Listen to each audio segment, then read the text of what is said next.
ಚುನಾವಣಾ ಅಧಿಕಾರಿಗಳಿಂದ ಅಧಿಕೃತವಾಗಿ ಪತ್ರವನ್ನ ಪಡೆದುಕೊಂಡಿದ್ದಾರೆ ನವ ಶಾಸಕ DN ಜೀವರಾಜ್. 3 ವರ್ಷಗಳ ಹೋರಾಟಕ್ಕೆ ಫಲ ಸಿಕ್ಕಿದೆ ಅಂತ ಹೇಳಬಹುದು. ಈ ಶೃಂಗೇರಿ ವಿಧಾನಸಭಾ ಕ್ಷೇತ್ರದ ಮರು ಮತ ಎಣಿಕೆಗೆ ಏನು ಆದೇಶ ಆಗಿತ್ತು, ಅದರಿಂದ ಆ ಆದೇಶದ ನಂತರ ಮತ ಎಣಿಕೆ ಆಗಿ ಗೆಲುವನ್ನು ಕಂಡಿದ್ದಾರೆ DN ಜೀವರಾಜ್. ಅಧಿಕೃತವಾಗಿ ಚುನಾವಣಾ ಅಧಿಕಾರಿ ರಿಟರ್ನಿಂಗ್ ಆಫೀಸರ್ ಆ ಒಂದು ಘೋಷಣಾ ಪತ್ರವನ್ನು ಹ್ಯಾಂಡ್ ಓವರ್ ಮಾಡಿದ್ದಾರೆ DN ಜೀವರಾಜ್ ಅವರಿಗೆ. ನೀವು ಶೃಂಗೇರಿ ಕ್ಷೇತ್ರದ ಶಾಸಕರು ಅಧಿಕೃತವಾಗಿ ಅಂತ.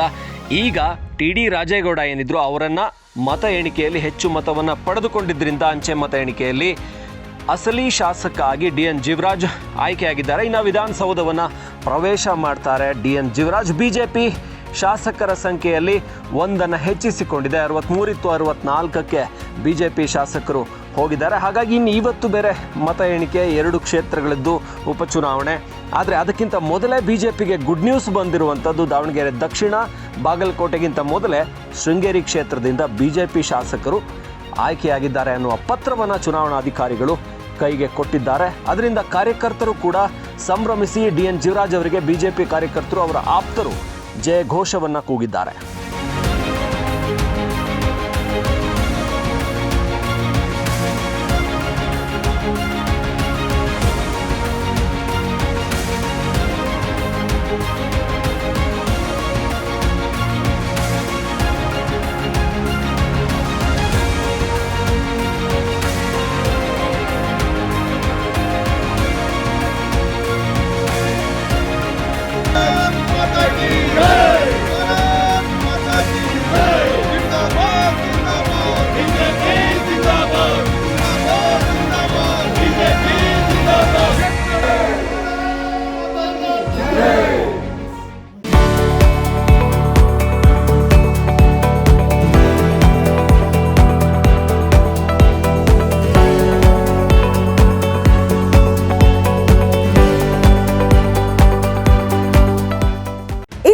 ನೈಜ ಕುತೂಹಲ ಭರಿತ ಸುದ್ದಿಗಳು ನಿಮಗೆ ಸಿಗಬೇಕಂದ್ರೆ ರಾಜ್ಯದ ಪ್ರತಿಷ್ಠಿತ ಜನಪರ ಡಿಜಿಟಲ್ ಸುದ್ದಿ ಮಾಧ್ಯಮ ಪಬ್ಲಿಕ್ ಇಂಪ್ಯಾಕ್ಟ್ ಚಾನೆಲ್ ಯೂಟ್ಯೂಬ್ನಲ್ಲಿ ಸಬ್ಸ್ಕ್ರೈಬ್ ಮಾಡ್ಕೊಳ್ಳಿ.